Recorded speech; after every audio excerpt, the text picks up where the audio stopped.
Шығыс Қазақстан облысы Үржар ауданы Үржар колледжі коммуналдық мемлекеттік мекемесі. Дене шынықтыру пәні оқытушысы Тукенов Рауан Азбергенович. Пән атауы кәсіби дене тәрбиесі.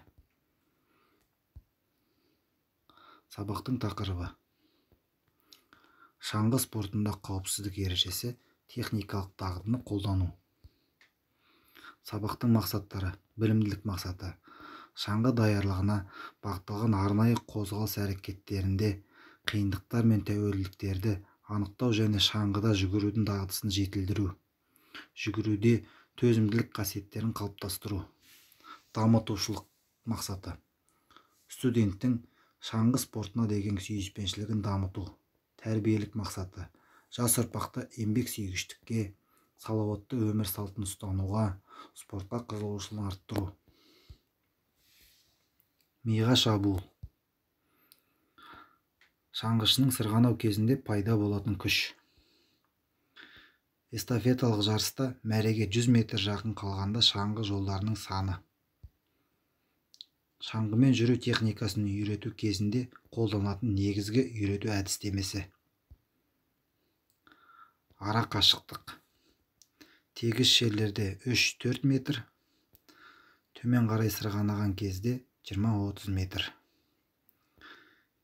Келесі: өрден түскен кезде бірінші, таяқты алдыға ұстауға болмайды.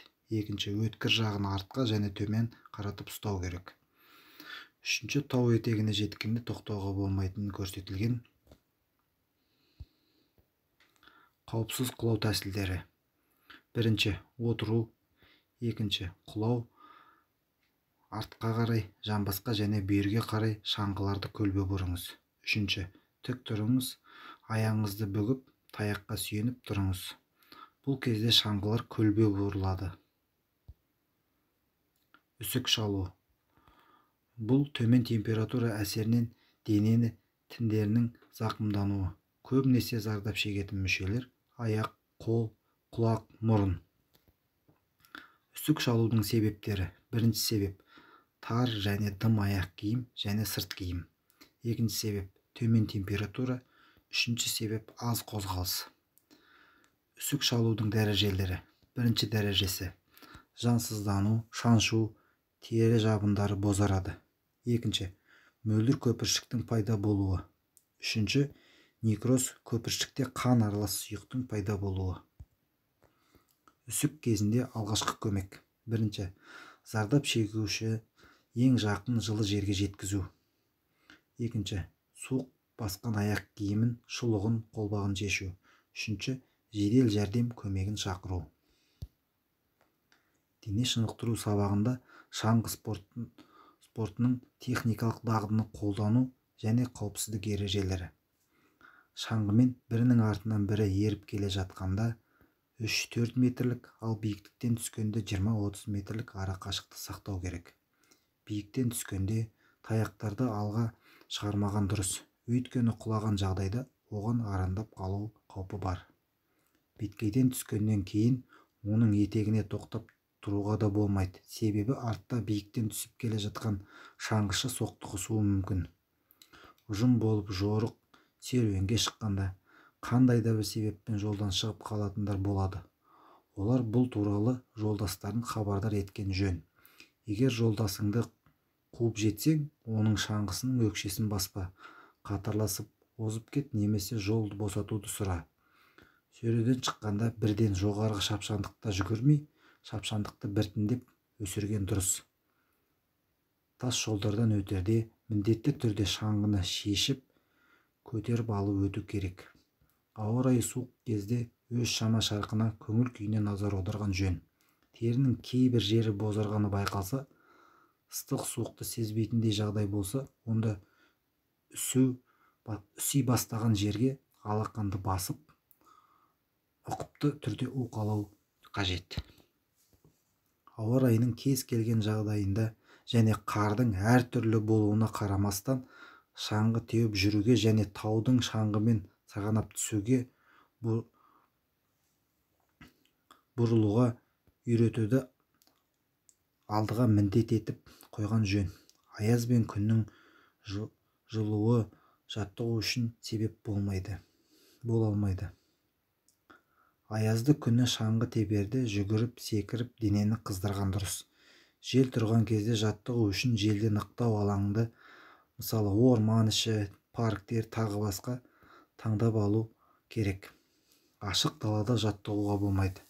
Жылы күні шаңғы жөнді сырғанамаған кезде шаңғымен жүрудің қарқынын бәсеңдете түсу керек.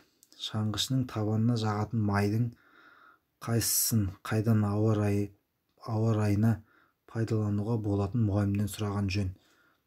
Шаңғыны тік қойған кезде ол жоғарыға созылған қолдың алақанымен деңгейлес болу керек. Ал таяқтың ұстайтын жері қолтық деңгейінде не одан сәл-пәл жоғарырақ болғаны жөн.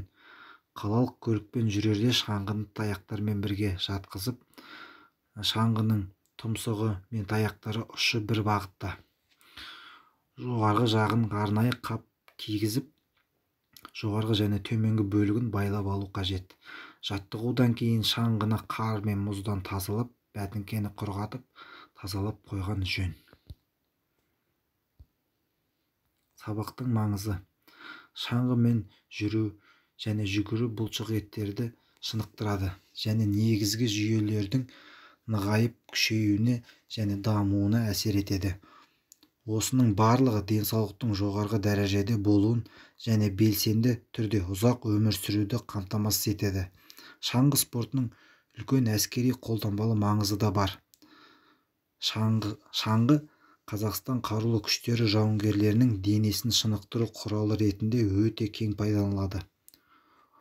Ол осы кезге дейін тұрмыс-тіршілікте еліміздің солтүстік және шығыс аудандарында ұзақ созылатын қыс кездерінде әртүрлі жұмыстарды атқару кезінде өз маңызын жойған жоқ.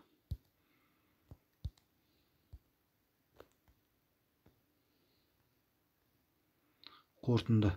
Бүгінгі сабағымызды қорытындылай келе, болашақ жастарымыздың білімді, рухы биік, мықты, елімізге еңбегі сіңіре алу үшін әрдайым деніңіздің саулығы керек. Дені саудың жаны сау дегендей, спортпен айналысып, мәңгілік ел болайық. Үйге тапсырма. Үй жағдайында бұлшық еттерді дамыту жаттығуларын орындау. Шаңғыдан жүріс техникасын жетілдіру жаттығулары туралы ақпарат жинау.